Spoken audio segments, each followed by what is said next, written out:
За өнөөдрийн хичээлээр хэдүүлээ олонлог гэсэн сэдв хичээлийг судалнаа. За олонлог гэдэг бол шинж чанар нь ижилхэн за альваа юм зүйлсийн ерөнхийдөө цуглуулгыг бид нар олонлог гэж нэрлэдэг байгаа. За хэдүүлээ өнөөдрийн олонлогийн сэдв хичээлээр бодиттой олонлог буюу одоо бүх тоонуудын олонлогуудыг хэдүүлээ судалнаа. За бодиттой олонлогийг ерөнхийдөө эйр үсгээр тэмдэглэдэг. За бодиттой олонлогийг болохоор дотор нь хоёр дид бүлэгт хуваан судалнаа. За эхнийх нь болохоор арсеналтай олонлог. За арсеналтай олонлог гэдэг маань ямар тоонууд оршдог вэ гэхээр за одоо ардын бодорхай, энгийн бодорхай, за эрэг бүхэл тоо, сөрөг бүхэл тоонууд, за төгсгөлгүй үед ардын бодорхай буюу үйтэй ардын бодорхай энэ тоонууд маань ихэд арсенал тоонд агуулдаг.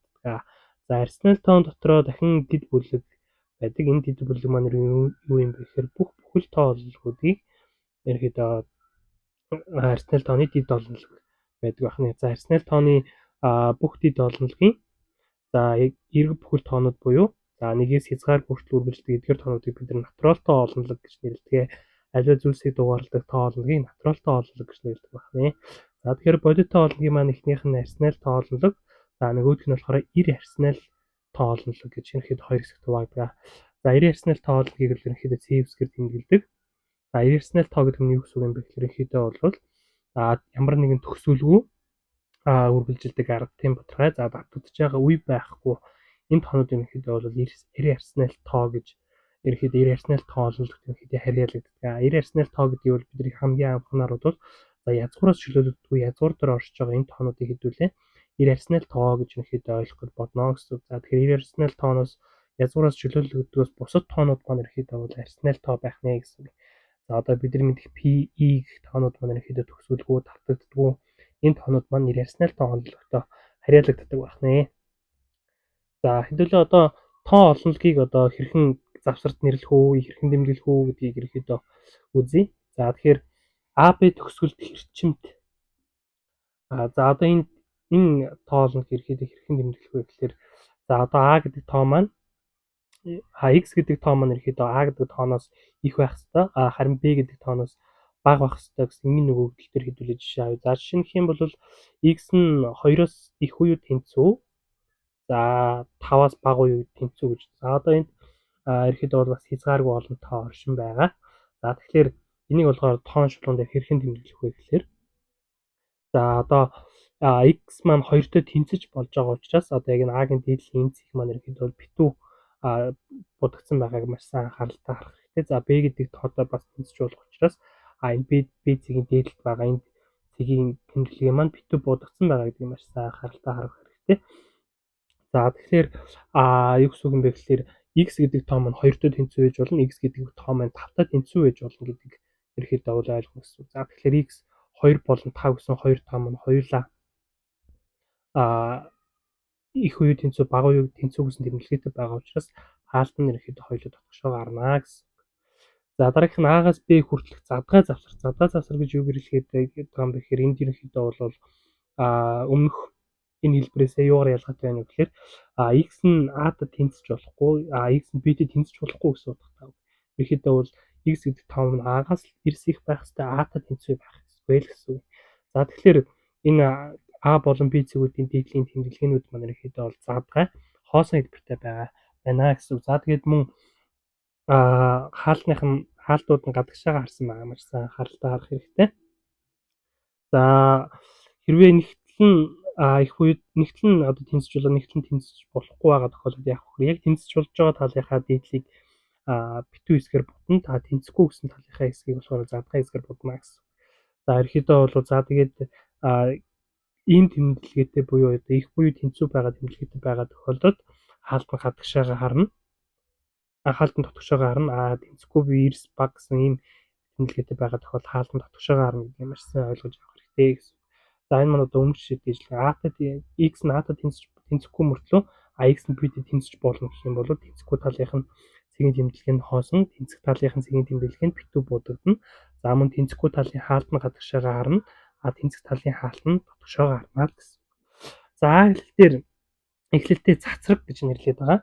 За цацраг гэдэг нь юу гэсэн үг вэ? За одоо X маань 2-оос их буюу тэнцүү байх ёстой гэсэн тохиолдолд яах вэ гэхээр 2-оос нэмэх хязгааргүй байна. Мэдээж 2-оос их гэхээр чинь 2-оос их тоонууд нэмэх хязгааргүй тоонууд байна гэсэн үг. За тэгэхээр хоёртой тэнцэж болох учраас мэдээж Азийн дээдлэл нь битүү буудагдсан байна. За тэгээд Азийн дээдлийн хаалт нь бол дотгошоо гарсан байна. За хязгааргүй тэмдэглэгээний хаалтууд хизээд дандаа гадагшаага харддаг гэсэн. Хязгааргүй тэмдэглэгээний хаалт хизээж дотгошоогоо харддаг гэдгийг манайхаас ойлгож авах хэрэгтэй шүү. За Аз тэр задгаа засваргын яах вэ гэхээр өмнөх тэнцэж болох юугаар ялгаатай юм бэхээр Азийн дээдлийн хэсэг маань тэмдэглэсэн хэсэг маань битүү будагдаагүй. За тэгээд мөн хаалт гадагшаага харсан байна л гэсэн. За Азийн эргэлтээ аагаас бага байх гэх юм бол юу гэсэн үг бэхээр хасах хязгааргүй буюу аагаас бага эрэг тоонууд болгон хасах хязгааргүй тоонууд нь бүгдээрээ хариу болно. За гэхдээ хасах хязгааргүй тал маань ерөнхийдөө дандаа зүүн гаралтай бичигддэг. За тэгээд Ад тэнцэж болох буюу аагаас бага уу тэнцүү гэсэн тэмдэглэгээтэй байгаа учраас бидний тоонлогт хэрэгтэй оршин байх ёстой учраас хаалтан дотгошоогоо харна гэсэн үг. За задгаа байх буюу тэнцүү биш байгаа тохиолдолд яах вэ гэхээр өмнөхөөс юугаар ялгаатай юм бэхээр задгаа хэлбэр будагдсан байна. Хаалтан гадагшаага харсан байна л гэсэн. За тоон шулуун буюу одоо хасах хязгааргүйгээс нэмэх хязгааргүй үед яах вэ гэхээр ерөнхийдөө бид ямар нэгэн тэмдэглэгээ хийхгүй хасах хязгааргүйгээс нэмэх хязгааргүй буюу тоон шулууныг тэр чигээр нь илэрхийлж байгаа учраас хасах хязгааргүйгээс нэмэх хязгааргүйгээр тэмдэглэгдэнэ. Хаалтнууд нь дандаа гадагшаага харсан байгаа маш сайн анхааралтай харах хэрэгтэй. За тэгээ энэ юуг илэрхийлж өгнө гэхээр эцсийн дүндээ дээр буюу бүх бодиттой олонлогыг ерөнхийдөө тоон шулуун дээр тэмдэглэсэн байна л гэж бид нар үзнэ гэсэн үг. За энэ хичээлийн дагуу хэвлэлээ дид олонлог гэдгийг судлаа. За дид олонлог гэдэг нь юу гэсэн юм бэ гэхээр за Q буюу бидний одоо 90 арсенал тоо олонлог байна. За арсенал тоо олонлогт бид нар дингийн бутархай байна, аравтын бутархай байна, үе таравтын бутархай байна. За ам үе таравтын бутархай, за сөрөг олмог бутархай, сөрөг аравтын бутархай ерөнхийдөө бутархай тоонд бүгд оршин байна. За харин хасах хязгааргүйгээс нэмэх хязгааргүй үргэлжлэх бүхэл тоонуудыг бид бүхэл тоо олонлог буюу зээд үсгээр тэмдэглээд тоо олонлог гэж үздэг. За бүхэл тоо олонлогт маань ерөнхийдөө бол хасах хязгааргүйгээс нэмэх хязгааргүй бүхэл тоонуудыг оршин байгааг маш сайн анхааралтай харах хэрэгтэй. За одоо энэ бүхэл тоо олонлогоос бид нар зөвхөн нэгээс эхлээд нэмэх хязгааргүй үргэлжилж байгаа энэ олонлогоо бид натурал тоо олонлог гэж тусдан салгаж үздэг байгаа. Ерөнхийдөө аливаа тоо зүйлсийг дугаарладаг тийм ээ. Тэр тоонуудыг болохоор бид натурал тоо олонлог гэж үздэг байгаа. За 90 арсенал тоо олонлог 90 арсенал тоо олонлогт нь бид ерөнхийдөө язгуураас чөлөөлөгдгүй язгуур орших тоонуудыг бид ерөнхийдөө 90 арсенал тоо олонлог гэж нэрлэдэг байгаа. Язгуураас гардгүй тоонууд маань одоо язгуураас гарахаараа төгсгөлгүй үегүй үргэлжилсэн тийм аравтын бутархай хэлбэрээр гардаг учраас за тэр тоонуудыг бид нэр 90 арсенал тоо олонлог гэж тэмдэглэдэг байгаа гэсэн үг. За энэхүү тэмдэглэл маань ямар хэмнэн учиртай тэмдэглэл юм бэ гэхээр Q гэдэг бол бидний арсенал тоо олонлог, Z гэдэг бол бидний бүхэл тоо олонлог. За энэ тэмдэглэл нь юу гэсэн юм бэ гэхээр арсенал тоо олонлогийн дид олонлог бол бүхэл тоо олонлог юм аа л гэдгийг илэрхийлж байна гэсэн. За натурал тоо олонлог гэдэг бол бүхэл тоо олонлогийн дид олонлог. За мэдээж бүхэл тоо олонлог маань арсенал тооны дид олонлог байна гэсэн. За хэрвээ B олонлогийн элементүүд А олонлогийн элементэд хариалагдаж байвал B олонлог бол А олонлогийн дид олонлог гэд ингэж тэмдэглэнэ гэсэн үг.